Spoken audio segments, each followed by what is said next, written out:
ఐక్యరాజ్య సమితిలో ఇది పెట్టిన తర్వాత మన దేశంలో జరుగుతున్న అణచివేత మీద కొంచెం ఎక్కడి నుంచో ఒక దగ్గర నుంచి ప్రశ్నించబడడం, ఒక జవాబుదారితనం వస్తుందని అనుకున్నట్టుగానే సార్ చెప్పిన మాటలు మనకు అర్థమైంది.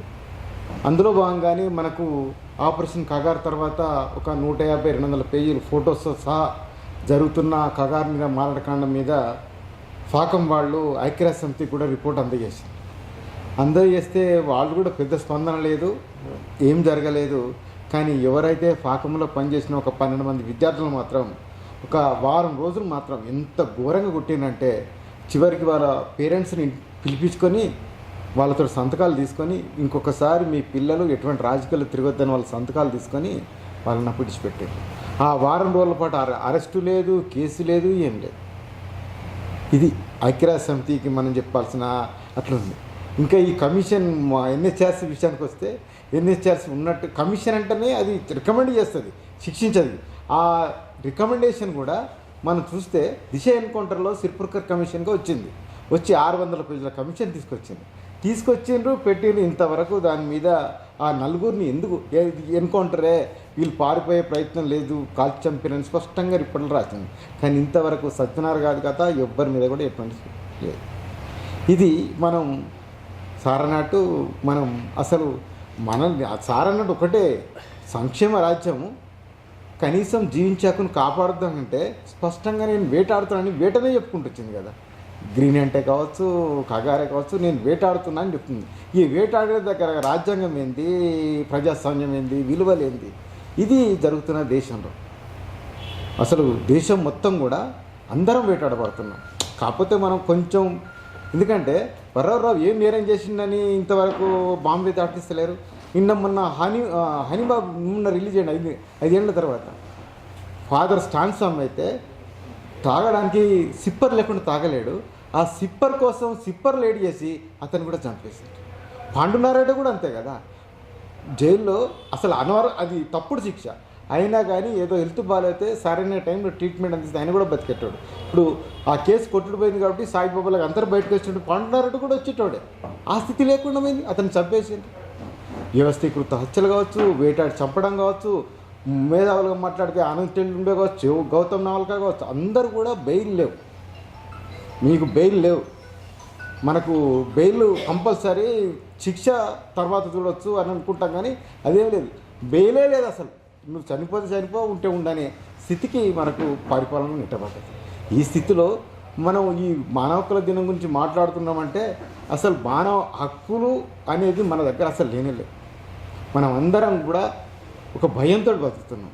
అంతేందుకు మనకు 2 ఏళ్ళుగా కగార్ హత్యాకాండ జరుగుతుందని సార్ చెప్తున్నాం కదా. ఒక్క ఎన్కౌంటర్, అసలు ముహూర్తం డిసైడ్ చేయడం అంటేనే మిమ్మల్ని మేము చంపేస్తాం, అది ఎన్కౌంటర్ కాదు, మీరు ఎక్కడున్నారో చెప్తే మేము చుట్టుముట్టి చంపేస్తాం, అందుకని నాకు ముహూర్తం డేటు ఫిక్స్ అయిపోయింది. ఇప్పటికి కూడా అదే జరుగుతుంది. ఇంకా ఎవరైతే బయట నుంచి మాట్లాడుతున్నామో ఇవన్నిటిని వాటిని మేధావుల మీద కూడా ఒక దాడి చేస్తున్నారు. ఇది స్థితి బయట కనిపిస్తుంది. మనం నిజంగానే ఆర్టికల్స్ ఉన్నాయి, జీవించే హక్కు ఉంది, లేదంటే మనకు జీవనోపాధి హక్కు కావాలి, పని హక్కు కావాలి, అది సమాన పనికి సమాన వేతనం కావాలి, ఇవన్నీ ఫండమెంటల్స్. అసలు ఎక్కడ కూడా రైట్ గురించి ఇవన్నీ ఎక్కడ జరుగుతున్నాయి సార్ అని మనం అనుకునే స్థితికి నెట్టబడిపోయినాం. నిజంగా రాజ్యాంగం, ప్రజాస్వామ్యం, ఈ విలువలు ఇవన్నిటిని మనం మాట్లాడుకుంటున్నామంటే దేశంలో ఏమైనా ఉంటాయంటే ఈ 80 ఒప్పందాలు నిన్నాక మన జరుగుతున్నాయి. 1,00,000 పైగా తగ్గినాయి అంటున్నాయి. అసలు ఎన్ని పోతున్నాయో, ఇప్పుడు నల్లమల్ల యురేనియం ఉంటుందో పోతుందో, అసలు ఎన్ని జరుగుతున్నాయో. అసలు మొన్నటి వరకు కనీసం ఆ పేసా యాక్ట్ తోటి యురేనియమో లేకపోతే బ్యాక్ సైడ్ తీయకుండేది. ఇప్పుడు బ్యాక్ సైడ్ తీసేస్తున్నారు, అయిపోతుంది. బ్యాక్ సైడ్ తీస్తుంటే ఆ నియంగిరి కావచ్చు, లేకపోతే కాందమాలు కావచ్చు, మొత్తం కూడా పర్యావరణంతో విధ్వంసం అయిపోతుంది. అసలు అడిగే నాదుడు లేదు. అసలు దింకే దగ్గర జిందాల్ వ్యతిరేకంగా 7 ఏడాది కాలం పోటీ చేస్తే అది అట్లా అతను వెళ్ళిపోగానే ఇప్పుడు కరెక్ట్ స్టేట్ గవర్నమెంటే దిగింది జిందాల్ అది దింకే దగ్గర ఫ్యాక్టరీ పెట్టడానికి. ఇట్లా మొత్తంగా కూడా ఎక్కడైతే వనరుల దగ్గర వస్తే కార్పొరేట్లు, పెట్టుబడిదారులు, సామ్రాజ్యవాదులు, ప్రభుత్వం అన్నీ కూడా మీలకత అయిపోయి నీకు పర్యావరణ సంబంధం లేదు. ఇలా చూడండి, అసలు పర్యావరణం ఇలా మనం కరోనా తోటి చనిపోయిన దానికన్నా ఎక్కువ మంది పర్యావరణంతో చనిపోతున్నారు. అసలు ఎంత హీట్ పెరుగుతుందంటే 30 గిగాబైట్స్ ఉన్నదట, దాన్ని ఇప్పుడు 2% ఏమో తగ్గింది. అది 30 తగ్గించుకుంటే కానీ బతకలేం. అందుకనే ఫ్లడ్స్ వస్తున్నాయి, మొత్తం వాతావరణ మార్పులు వస్తున్నాయి. వీటన్నిటి నేపథ్యంలో మనం ఏవైతే ఇప్పుడు బొగ్గు తీయద్దని అనుకుని మాట్లాడుతున్నామో, కానీ మనకు నిజంగానే బొగ్గే ప్రధాన ఆధారం. అన్నీ మనం ఎలక్ట్రిక్ ఇంజన్స్ వస్తున్నాయి అనుకున్నాం, ఆ బ్యాటరీల కరెంట్ ఎక్కడి నుంచి వస్తుంది? అన్నీ కూడా మళ్ళీ బొగ్గు నుంచే కదా. ఇప్పుడు ఆదాని బొగ్గు గన్ కావచ్చు, లేకపోతే మన సింగరేణిలో ఓపెన్ కాస్ట్ బొగ్గు గన్లకు ముందు క్యాన్సర్ తక్కువ ఉంటుండే. అండర్ గ్రౌండ్ మైన్స్ తోటి దాని యొక్క ఆ బొగ్గు బయటికి ఎక్స్పోజ్ కాకపోతుండే. ఇప్పుడు ఓపెన్ కాస్ట్ మైనింగ్ తోటి మొత్తం పెద్ద పెద్ద బొందలు గడ్డ అయిపోయి సింగరేణిలో చూడండి చాలామందికి గ్రామంలోనే గోదావరి కాని కావచ్చు, బెల్లంపల్లి కావచ్చు, ప్రతి ఏరియాలో కనీసం 100 మంది పైగా క్యాన్సర్ పేషెంట్లు ఉన్నారు. ఇది ఒక దుర్మార్గమైన స్థితి నడుస్తుంది అక్కడ. అసలు ఎందుకు మనం ఏమని చేస్తాం, ఒక ప్రాంతంలో ఒక జబ్బు వస్తుందంటే దాని మీద పరిశోధన చేసి ఎందుకోసం వస్తుంది, దానికోసం ఏమైనా పరిష్కారాలు చూస్తాం. ఇంతవరకు అటువంటిది ఏమి లేదు. అదిగాక ఇప్పుడు ఆదాని కోసం ఒక 3 లక్షల ఎకరాలు అక్కడ తవ్వడం, తర్వాత అక్కడనే ఒక 28 ఓపెన్ కాస్ట్ మైనింగ్స్ తవ్వుతున్నారంటే అక్కడ ఎంత ఘోరమైన పరిస్థితి చూడండి. మనం జీవించే హక్కు అనేది స్టేట్ చంపడమే కాదు, పరోక్షంగా స్టేట్ కూడా ఏదైతే మనం బ్యాక్సైడ్ తీయొద్దో, యురేనియం తీయొద్దో అంటే వాటి తీయడం ద్వారా మనకు అదే మన జీవించే హక్కు, మనకు రోగాలు వచ్చేస్తే మనం చనిపోతాం. ఇది కూడా జరుగుతుంది. అసలు ఒక పక్క నక్సలైట్లు ఉన్నందుకే మాట్లాడుతున్నామని కాదు, నక్సలైట్ లేకపోయినా సార్ లాంటి వాళ్ళు ఎంతో కాలం నుంచి మనం మాట్లాడుతున్నాం. అసలు నువ్వు ఎన్కౌంటర్ ఎందుకు చేస్తున్నావు? కనీసం ఈ చర్చల గురించి అంటున్నాం కదా. నువ్వు నక్సలప్పుడు చర్చలు చేయొచ్చు, శ్రీకాకుళం అప్పుడు చర్చలు చేయొచ్చు, జైత్యాల సిరిసిల్లప్పుడు చర్చలు. ఇప్పుడైతే చర్చల కోసం ఒక ఏడాది పాటు నడుస్తున్నారు కదా. చర్చలు చేద్దాం పట్టండి అంటుంటే చర్చల కోసం సిద్ధమే అవ్వడం లేదు. ఇది ప్రజాస్వామ్య ప్రభుత్వమా, ఒక సంక్షేమ ప్రభుత్వమా, లేదంటే హత్య చేసే ప్రభుత్వమా? అసలు ఎదుటి మానవం అయినదా? సాయుధ పోరాటం ఎందుకు చేస్తున్నారు? నిజంగా అన్ని వ్యవస్థలు కోల్పోతేనే కదా, విఫలమైతేనే కదా సాయుధ పోరాటం వచ్చింది. నిజంగానే ఒక అర్జీ పెట్టుకుంటే అంతకు వసంత కుమార్ మేడం అర్జీని డబ్బాలు వేసి రావాలంటే ఒక ఎన్హెచ్ఆర్సీ దగ్గర అయినప్పుడు ఈ పరిస్థితిని చెప్పడానికి లేకుండా డబ్బాలు వేసిపోవాలి. అది ఉన్న పోస్ట్ డబ్బానా? ఇది స్థితి. కనీసం ప్రజల హక్కులు ఏమైతున్నాయి, ఎట్లా అణచివేతకు గురవుతున్నాయి, దాన్ని మనం ప్రశ్నించుకోవాల్సిన స్థితి ఎక్కడ కూడా లేకుండా పోయింది. చివరికి మన కగారు ఏం చెప్తుందంటే, మేము నురుములు ఇస్తాం, లేదంటే ఇది అయిపోయింది, ఇప్పుడు అర్బన్ నక్సల్ అంటుంది. అర్బన్ నక్సల్ అంటే ఎవడైతే ఇప్పుడు హక్కుల సంఘాలుగా, లేకపోతే వామపక్ష పార్టీలుగా, లేకపోతే కార్మిక సంఘాలు ఉండి ప్రశ్నిస్తారో వాళ్ళందరూ కూడా రేపు అర్బన్ నక్సల్గా డిసైడ్ చేస్తారు, శిక్షిస్తారు. ఇది జరగబోయే పరిణామాలు. మనకు హక్కులు అని చెప్పినాం, ఐక్యరాజ్య సమితిలో ఉన్నాము, జాతీయ మానవ హక్కుల కమిషన్, రాష్ట్ర మానవ హక్కుల కమిషన్, ఏం పెట్టుకున్నా కానీ ఏ హక్కులు కూడా లేవు. కనీసం ఒక నిజాన్ని మాట్లాడే స్వతంత్రత, స్వేచ్ఛ మనకు లేని పరిస్థితి. మనం కేవలం ఈ హక్కులన్నీ పోతే రేపు ఒక బానిసలుగా బాగపోతున్నాం. ఇప్పటికి చూడండి, కేంద్ర ప్రభుత్వం ఏమైనా చేస్తే కూడా గట్టిగా గొంతెత్తలేని పరిస్థితి.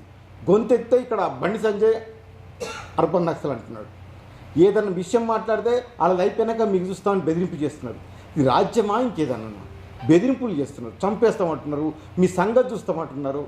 అరుంధతి రాయ్ లాంటివి ఎవరు మాట్లాడినా కానీ అర్బన్ నక్సల్ అంటారు. ఒక్క గిరీష్ కార్నాడ్ ఒక్కడే ధైర్యంగా మాట్లాడగలిగిండు. నేను అర్బన్ నక్సల్ని మెడలో ప్లే కార్డ్ వేసుకొని తిరిగిండు. రేపు పొద్దున మనం వేసుకోకపోయినా అందరం అర్బన్ నక్సల్ని. ఈ అర్బన్ నక్సల్ పేరుతో మనల్ని అందరినీ రేపు పొద్దున ఏం చేస్తాడు? అందరి మీద ఉప్పాలు వస్తే మనకు విచారణ ఉండదు, ఏళ్ళు జైల్లో ఉంటే మన కుటుంబాలు, మనం వెనుక ఇవన్నీ ఎట్లా ఈ స్థితి. ఇదంతా కూడా హక్కుల మూలంగానే. మనం కేవలం కనీసం ఒక హక్కుల సంఘం ఉండాలి, ఒక రాజ్యాంగం ఉండాలి, రాజ్యాంగం పట్ల ప్రభుత్వం బాధ్యతగా వ్యవహరించాలనే ఒక డిమాండ్ కూడా ప్రభుత్వం వస్తుంది. మేమేమైనా చేస్తాం, మీరేం మాట్లాడద్దు. మనం ఎవరైనా మాట్లాడితే మనకు వ్యక్తిగతమో, లేకపోతే మతపరమైనయో, కులపరమైనయో, ప్రాంతపరమైన అవన్నిటిని చూజ్ చేసుకొని వాటితోటి మనల్ని దాడి చేస్తున్నాం. ఇది అంటే దేశంలో ఒక రాజ్యాంగం ఉండి, ఒక ప్రజాస్వామ్యం ఉండి, ఒక పారదర్శకత ఉంటే ఒక మాట, ఒక నిరసన వస్తుందంటే నిరసన ఎందుకు వస్తుంది? నిరసన అది ప్రజాస్వామ్యం భాగం అంటారు. అదే చంద్రచూడ్ అనొచ్చు, ఎవరనొచ్చు, ఇప్పుడు ప్రెషర్ కుక్కర్ లాగా మాట్లాడారు. కానీ నిరసన కాదు కదా. అసలు మొన్నటి అంబికాపూర్లో ప్రజలు ఊరేగింపు తీస్తుంటే వాళ్ళ మీద దాడి చేస్తున్నాం. హింసాకారకులు ఎవరు? హింసను ప్రేరేపిస్తున్నది ఎవరు? నిజంగానే అంబికాపూర్లో బొగ్గన్లు వద్దనుకున్నప్పుడు ఒక డెలిగేషన్ పిలిపించుకొని మాట్లాడి ఎందుకు అవసరం లేదు, ఎందుకు అవసరమో మాకు అవసరం అంటున్నావు, ఇది మాట్లాడాలి కదా. ఎందుకు మనకు సింగరేణి లోపల ఓపెన్ కాస్ట్ మైనింగ్ కానీ ఏదైనా కొత్త మైనింగ్ పెట్టినప్పుడు పబ్లిక్ హియరింగ్ పెట్టి ఏం సమస్యలు ఉన్నాయి, మీరు డెలిగేషన్కి వస్తారని చెప్పి కలెక్టర్ని పెట్టి ప్రజాప్రాయ సేకరణ చేస్తారు కదా. ప్రజాప్రాయ సేకరణలో భాగంగా మనం దీనివల్ల ఇది అవుతాయి, లేకపోతే ఇట్లా అవుతుంది అని మాట్లాడతాం కదా. అటువంటిది లేనే లేదు. ఇప్పుడు 28 ఆదాని బొగ్గన్లు వస్తున్నాయి, 3 లక్షల చెట్లు పోతున్నాయి. ఎవరు మాట్లాడుతున్నాం? ఆ 3 లక్షల చెట్లు పోతే రేపు పొద్దున ఢిల్లీ లోపల ఆక్సిజన్ కొరత అయిపోతుంది. ఇంతవరకు ఆక్సిజన్ కొరత ఢిల్లీ గురించి మాట్లాడుతున్నాం, దాని పరిష్కారం లేదు. అసలు ఈ కర్బనం బొగ్గు ఇవన్నీ బయట తీస్తున్న కొద్ది ఆయిల్ ఇవన్నిటితోటి భూమి వేడెక్కిపోతుంది.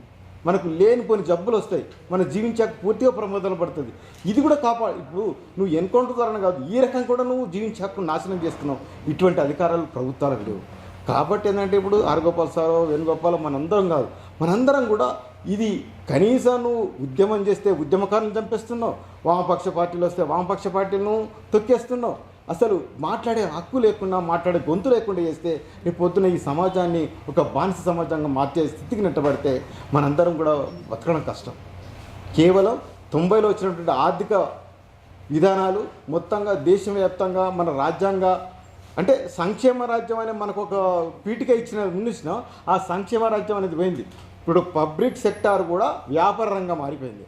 అందులో వ్యాపారం వల్ల మనకు లాభాలు వస్తాయా నష్టాలు వస్తాయనేది ఇంతకుముందు పబ్లిక్ సెక్టార్ అనేది అది ప్రభుత్వం పెట్టుబడులు పెట్టి ప్రజలకు అనుకూలంగా ఉత్పత్తులు తీసి ప్రజలకు అందజేసే ప్రక్రియ జరిగేది. ఇప్పుడు అట్లేం లేదు. బిఎస్ఎన్ఎల్ని ఏమైనా సరే మనకు లాభాలు వస్తున్నాయా, ఎక్కువ మంచిగా ప్రజలకు మేలుందంటే బిఎస్ఎన్ఎల్ పోటీగా ఇంకో కంపెనీ వస్తాడు, దీన్ని కుదేలు చేసేస్తాడు. ఐడిపిఎల్ అంతే కదా, మన తెలంగాణ సాధించుకోవడం కోసం బాగా ప్రయత్నం చేసినాం, ఒక్క కంపెనీ కూడా ఓపెన్ చేసుకోవాలి, ఒక్క కంపెనీ ఒప్పుకోలేకపోయినాం. కేవలం దోపిడీదారులు మారిందంటే ఇది పరిస్థితి. మనకి ఈ స్థితిలో నిజంగానే పౌరకుల సంఘంగా మనం మానవకుల దినాన్ని లేకపోతే ఈ కమిషన్స్ కూడా శిక్షించావు, కేవలం రిపోర్ట్ అవి కూడా చేయలేకపోతున్నాయి. మామూలుగానే చేయవు, కమిషన్ రిపోర్ట్ను అట్లనే పెండింగ్లో ఉంటున్నాయి. అట్లని చెప్పి హైకోర్టులో సుప్రీంకోర్టులో సుమోటోగా తీసుకొని చేయగలుగుతా, అది కూడా లేదు. ఎందుకంటే 2018లో నులకతుం కేసు జరిగితే 17 మందిని చంపేస్తే అది మనకు చనిపోయి తెల్లారే కేసు వస్తే నేను రఘునాథ్ కూర్చున్నప్పుడు అది ఆ టార్పాలిన్ అనేది కొత్త సీల్ తీసి కట్టినట్టు అనిపించి ఆన్మనంతో సుప్రీంకోర్టులో డైరెక్ట్ కేసేసినాయి. వేసేస్తే మీకు ఒక్క రోజు ఎట్ట తెలిసింది, మీకు వాళ్ళకి సంబంధాలు ఉన్నాయి అని చెప్పి మా మీద విరిచిపోవడం కాక హిమాంశు కుమార్ లాగా మన మీద దాడి చేసి ఏదో రకం చేయకపోతే లాస్ట్కు మనం ఒక కొత్త లాయర్ని పెట్టుకొని మళ్ళీ సుప్రీంకోర్టు కొట్టాల్సి వస్తుంది. మనం అక్కడికి పోతే గోంపాడు పోతే తప్ప నులకతం పోతే తప్ప ఆ ఎన్కౌంటర్లు ఎట్లా జరిగిందని మొత్తం వివరాలు పెట్టింది. ఇప్పటికి కూడా అసలు ఎందుకు చేసిండ్రని చెప్పి ప్రశ్నిస్తున్నారు, నిర్బంధాలు గురి చేస్తున్నారు తప్ప ఏ కేసు మీద కూడా సరైన విచారణ జరగట్లేదు. ఇది మనకు న్యాయ వ్యవస్థలో కావచ్చు, బయట కావచ్చు, మనకు పూర్తిగా తీవ్రమైన వ్యతిరేకత ఉంది. హక్కుల కోసం ప్రశ్నిస్తే కూడా సరైన విధానం ప్రభుత్వం నుంచి బాధ్యతగా రావడం లేదు.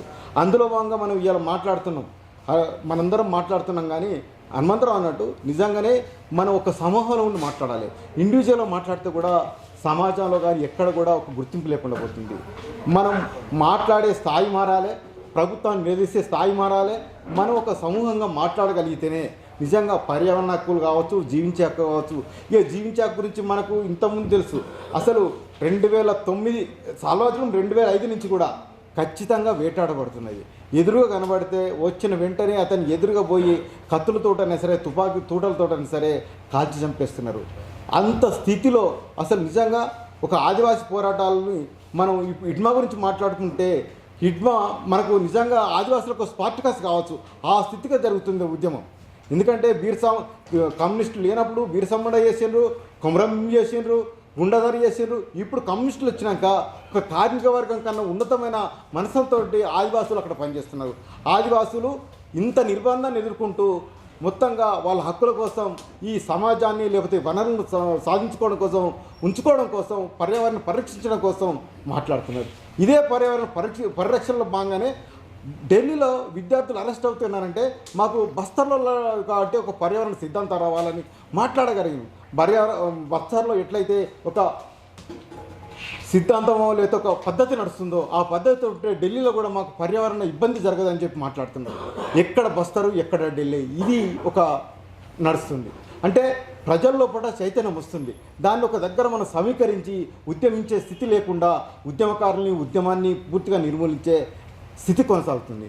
దీని నేపథ్యంలో మనకు ఏ హక్కులైనా సరే, పౌర హక్కులైనా సరే, ప్రజాస్వామ్య హక్కులైనా పూర్తిగా ప్రమాదాలు పడిన నేపథ్యంలో మనం ఇప్పటికైనా సరే ప్రతి ఒక్క పౌరకుల కార్యకర్త కావచ్చు, ఆలోచించే ప్రతి ఒక్కరైనా సరే వాళ్ళు ఒక సమూహంలో ఉండి ఈ ప్రశ్నించే గొంతుకను ఇంకా బలపరిస్తేనే నిజంగా ఈ కనీసం దేశాన్ని, మన ఆరోగ్యాన్ని, మన జీవించే హక్కును, ప్రధానంగా రాజ్యాంగాన్ని కూడా రక్షించుకోగలం. లేకపోతే మాత్రం కేవలం కార్పొరేట్ల అవసరాల కోసం, కార్పొరేట్ల ఉనికి కోసం రాజ్యాంగం పూర్తిగా మలచబడుతున్నది.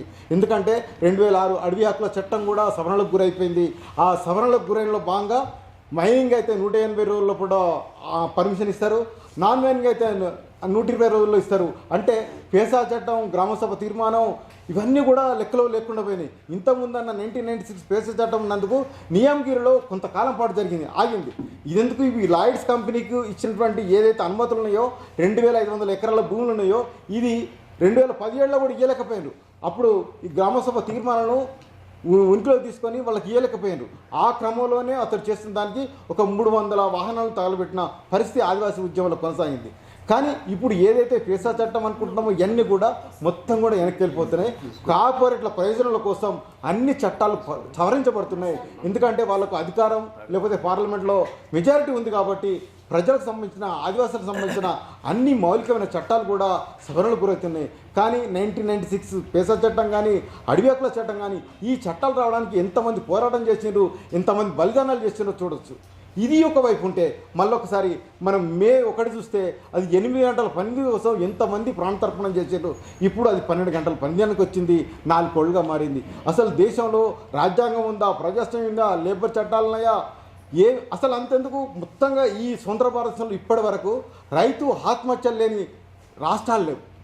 అసలు ఎంత విపరీతంగా అంటే ప్రతి దగ్గర వాళ్ళని ఇంకా చంపే విధంగా 3 రైతు వ్యతిరేక చట్టాలు వచ్చినాయి. వాటిని రద్దు చేసుకోవడం కోసం 700 మంది రైతులు ప్రాణత్యాగం చేయాల్సి వచ్చింది. ఈ ప్రాణ త్యాగాలకు, ప్రాణాలు పోవడానికి ఎవరు బాధ్యులు? ఇది కదా స్థితి. దేశంలో ఒక శాంతియుత పోరాటం అంటున్నాం కదా, శాంతియుత పోరాటంతో సాధించుకున్నాం. ఈ రైతులు, పంజాబ్ నుంచి రైతులు కావచ్చు, ఒక ఏడాది కాలం పాటు అంత దీర్ఘకాలం శాంతియుత పోరాటం చేస్తే వాళ్లే చనిపోవాల్సి వచ్చింది తప్ప అది తన అవసరాలప్పుడు మాత్రమే మళ్ళీ ఆ చట్టాలను వెనక్కి తీసుకున్నది. ఎంత దుర్మార్గమైన ప్రభుత్వాలు ఇవి! నీకు చట్టం మీద వ్యతిరేకత, నిరసన వచ్చినప్పుడు ఒక నిపుణుల కమిటీని కూర్చోబెట్టి ఆ చట్టాలు అవసరమా కాదని చెప్పి నిర్ణయించాల్సింది పోయి అది కార్పొరేట్లకు వస్తున్న చట్టాలు కాబట్టి ఎట్లాగైనా సరే అమలు చేయాలని చెప్పి ప్రయత్నం చేసి అందులో భాగంగా కనీసం 700 మంది రైతులు కాదు. అంతెందుకు, ఒక దగ్గర అయితే వెహికల్ తోటి ఎవరైతే ఉద్యమిస్తున్న రైతులను దాడి చేసి చంపించింది. ఇది మన దేశంలో జరుగుతున్నటువంటి ఒక రాజకీయ అణచివేత. ఈ అణచివేతలో భాగంగా మనం ఈరోజు ఈ సభ జరుపుకుంటామంటే మనం ఇప్పుడు చేస్తున్న పనిలో ఇంకా 10 ఇంతలో 20 ఇంతలో ఎక్కువ చేయకపోతే తప్ప మన ఈ ప్రజాస్వామ్యాన్ని కానీ, రాజ్యాంగాన్ని కానీ, లేకపోతే మనం జీవించే హక్కును ప్రధానంగా రక్షించుకోవడంలో విఫలమవుతాం. మనం కరోనాలో అయితే ఒక 4 కోట్ల మంది చచ్చిపోయింది మనకు లెక్క ఉంది. అసలు ఈ 4 కోట్లు ఇట్లుంటే అసలు ఈ పర్యావరణ మూలంగా ఎన్ని కోట్ల మంది చచ్చిపోతున్నామో ఇప్పటివరకు లేదు. ఎందుకంటే మనకు తెలిసిన వాళ్ళు చాలామంది క్యాన్సర్ ఉంది. అది 4th స్టేజ్లో, లాస్ట్ స్టేజ్లో వస్తుంది, ఇంటికి వెళ్ళిపోతారు, చనిపోతారు. ఇది స్థితి. అసలు వాళ్లకు తెలియకుండానే వాళ్ళు నేరస్తులు అయిపోతున్నారు, వాళ్ళు చనిపోతున్నారు. ఈ నేపథ్యంలో మనం పౌరకుల సంఘంగా ఏం పిలిపిస్తున్నామంటే మనందరం మాట్లాడదాం, గొంతెద్దాం. ఈ అణచివేతను లేకపోతే ప్రభుత్వం కొనసాగిస్తున్న దుర్మార్గాలని, కార్పొరేట్లకు అనుకూలంగా మారుస్తున్న చట్టాలను, వీటికి వ్యతిరేకంగా మనం ఒక్కరమే కావచ్చు, సాధారణంగా కదా 5-10 మందితో సభ స్టార్ట్ కావచ్చు. కానీ రేపు పొద్దున ఈ 5-10 మంది 100 మంది దగ్గరికి వెళ్ళి మాట్లాడతారు. అందులో నుంచి ఒక మంచి బలమైన గొంతును తీసుకురాగలుగుతాం. ఆ వైపుగా మనం అందరం కూడా ఉద్యమించాల్సిన అవసరం ఉంది. ఆ నేపథ్యంలోనే మనం ప్రాథమిక హక్కు అయినటువంటి జీవించే హక్కును కూడా కాపాడడానికి అవకాశం ఉంటుంది. కానీ ఆ వైపుగా మీరు అందరూ ఆలోచనని గుర్తు చేస్తూ ముగిస్తున్నాం.